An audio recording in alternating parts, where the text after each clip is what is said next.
नमस्कार दोस्तों, A1 नौकरी चैनल में आपका स्वागत है। आप सभी परिवहन आरक्षक भर्ती की तैयारी कर रहे होंगे जिसका 50 पद आया हुआ है और मेरे चैनल पे भी आपने जानकारी देखा होगा।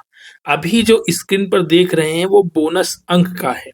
तो मैं अभी इस वीडियो में आपको पूरी तरीके से बोनस अंक के बारे में जितने भी आपके डाउट्स हैं और किस सर्टिफिकेट से कितने नंबर मिलने वाले हैं ये मैं आपको अभी क्लियर कर दूंगा अगले कुछ मिनटों में। तो देखिए, अगर आपके पास कुछ सर्टिफिकेट है तो आपको खासा फायदा होने वाला है। ये जो भर्ती है दोस्तों वो परिवहन आरक्षक के लिए है ना? और इसका जो मेरिट लिस्ट तैयार होगा, सिलेक्शन लिस्ट तैयार होगा, वो बोनस अंक भी इसमें ऐड होगा। ध्यान रखेंगे, 100 अंक का जो वस्तुनिष्ठ प्रश्न होगी, एमसीक्यू प्रश्न होगा, उसमें जो स्कोर करोगे प्लस आपका जो बोनस अंक है ना, वो दोनों मिला करके आपका मेरिट लिस्ट तैयार होगा। तो चलिए देख लेते हैं। सबसे पहले आपके पास, इसको जूम करके मैं आपको दिखाता हूँ एक एक करके। मान्यता प्राप्त संस्था या बोर्ड से हिंदी मुद्रा लेखन परीक्षा उत्तीर्ण की हो। हिंदी मुद्रा लेखन का मतलब है अगर आपने हिंदी टाइपिंग किया है और उसका कोई आपके पास सर्टिफिकेट है, सर्टिफिकेट में ये लिखा हो कि आपने उत्तीर्ण किया हो हिंदी मुद्रा लेखन। इसमें स्पीड के बारे में नहीं दिया है कि 5000 की डिप्रेशन चाहिए या 7000 की डिप्रेशन चाहिए, मात्र इसमें उत्तीर्ण मंगा है। ये चीज क्लियर कर लीजिए। तो इसमें आपको 5 अंक मुफ्त में मिलेगा एज अ बोनस। ठीक है।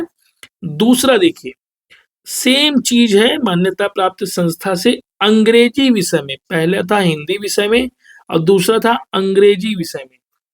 ये क्लियर नहीं किया है कि जिनके पास पूरी पूरी ये है तो क्या सभी बोनस अंक मिलने वाले हैं या कोई भी एक बोनस अंक पे क्लेम करने वाले हो, तो ये क्लियर नहीं है।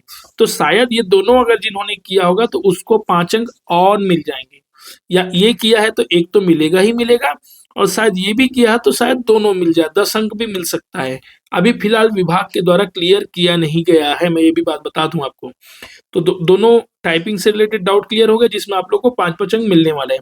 अब तीसरा देख लीजिए, केंद्रीय या राज्य शासन, केंद्र शासन या राज्य शासन द्वारा मान्यता प्राप्त संस्था से कंप्यूटर एप्लीकेशन में कम से कम 1 वर्ष का प्रमाण पत्र या डिप्लोमा। देखिए, साफ तौर पे लिखा है एक तो कंप्यूटर सर्टिफिकेट। कई लोगों का डाउट है सर डीसीए चलेगा कि नहीं चलेगा, पीजीडीसीए चलेगा कि नहीं चलेगा। भाई देखो, इसमें डिप्लोमा तो ऑलरेडी है तो ये तो चलेगा ही। डीसीए में डिप्लोमा इन कंप्यूटर एप्लीकेशन होता है, पीजीडीसीए में भी post graduation diploma in computer education होता है, तो ये भी चलेगा और ये भी चलेगा। साथ ही साथ सर्टिफिकेट भी चलेगा। प्रमाण पत्र लिखा है ना, तो सर्टिफिकेट भी चलेगा। जो 1 साल का सर्टिफिकेट कोर्स होता है, कई कई लोगों ने आईसेक्ट से किया है, कोई और जगहों से किया है, अगर वो है तो आपको मिलेंगे 10 अंक। वो आपको मिलेंगे 10 अंक। लिखा हुआ है अंक कॉलम 3 के अनुसार दिए जाएंगे। ये वाला अंक है ना, कॉलम 3 के अनुसार, है ना।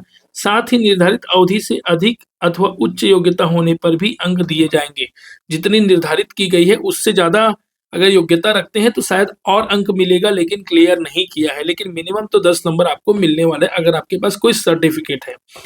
अब देख लेते हैं, पिछले 3 वर्षों में किसी भी समय राष्ट्रीय या राज्य स्तरीय, मतलब नेशनल या स्टेट, अगर आपने खेला है या फिर विश्वविद्यालय स्तरीय खेल प्रतियोगिता में सदस्य के रूप में टीम या व्यक्तिगत प्रतियोगिता में भाग लिया हो। 3 चीजें क्लियर कर देता हूं। एक है भाई नेशनल, ठीक है, दूसरा है स्टेट और तीसरा है यूनिवर्सिटी। अगर तीनों में से कोई भी गेम में आपने इंडिविजुअल भाग लिया हो या फिर ग्रुप में भाग लिया हो, सिर्फ प्रतिनिधित्व की बात हो रही है, ठीक है। तो इसमें तो यार बहुत ज्यादा एम्बिग्विटी है ना। प्रतिनिधित्व का मतलब कैसे साबित होगा, लेकिन मुझे पता है नेशनल और स्टेट खेलने वाले जो लोग हैं वो जान रहे हैं। और यूनिवर्सिटी अगर किसी ने रिप्रेजेंट किया है, प्रतिनिधित्व किया है, सिर्फ भाग ले लेना नहीं ना, प्रतिनिधित्व किए हो, तो उसमें मिल जाएंगे आपको 5 नंबर। बहुत शानदार मौका है परिवहन आरक्षक में बोनस अंक वालों के लिए। दूसरा मतलब 5वां नंबर का क्रम है अपना एनसीसी प्रमाण पत्रधारी। तो देखो, एनसीसी जिन्होंने किया उसको पता है ए सर्टिफिकेट होता है, बी सर्टिफिकेट होता है, सी सर्टिफिकेट होता है। तो इसमें सर्टिफिकेट के बारे में कुछ नहीं दिया है। अगर आपके पास सिंपल सा आपने एनसीसी ज्वाइन किया है, एनसीसी का सर्टिफिकेट है, चाहे कोई भी हो, उसमें आपको मिल जाएंगे 5 नंबर। मामला क्लियर है। अब देख लेते हैं छठवां नंबर का। अगर आप होमगार्ड सेवा में जॉब कर रहे हो, कोई भी दोस्त, क्योंकि पिछले बार होमगार्ड का वैकेंसी आया हुआ था और इस बार वाले का तो रिजल्ट आया है और ज्वाइनिंग अभी अभी हुआ है मेरे ख्याल से, तो उनकी सेवा तो अभी 1 साल भी नहीं हुई होगी। लेकिन अगर आपने क्या किया, होमगार्ड सेवा ज्वाइन किया है, तो इसमें अगर आपने न्यूनतम 1 वर्ष भी सेवा किया हो तो उसके लिए आपको मिलेंगे 1 अंक। 5 वर्ष सेवा किए हो तो मिल जाएंगे आपको 5 अंक। प्रति वर्ष के हिसाब से 1 अंक, हर 1 साल के लिए 1 अंक, और अधिकतम मिलेगा 5 अंक। अगर आप 5 साल सेवा की हो तब भी 5 अंक, और अगर आप 7 की हो तब भी 5 अंक, और अगर आप 10 साल सेवा की हो तब भी 5 अंक मिलेंगे अधिकतम। तो इस प्रकार से 6 अलग अलग टेबल में दिया हुआ है कि किन किन लोगों को बोनस अंक का फायदा मिलेगा, है ना। बाकी चीजें मैंने पूरी डिटेल कर दी है, इसलिए मैं इसको स्पेशल वीडियो बनाया हूँ सिर्फ बोनस अंक के लिए कि इसको अच्छे से समझो। और अगर आप लोग के पास सर्टिफिकेट है तो उसको खोज के रखो, संभाल के रखो, ठीक है। अब बाकी चीजें के अलावा एक चीज और आप लोग को ध्यान रखना है, पेपर होगा एमसीक्यू 100 अंकों का, जिसमें पास करेंगे बच्चे उससे 5 गुना लोगों को बुलाया जाएगा। जैसे 50 पोस्ट है तो 5 गुना लोगों को बुला के 250 लोग हो जाएंगे।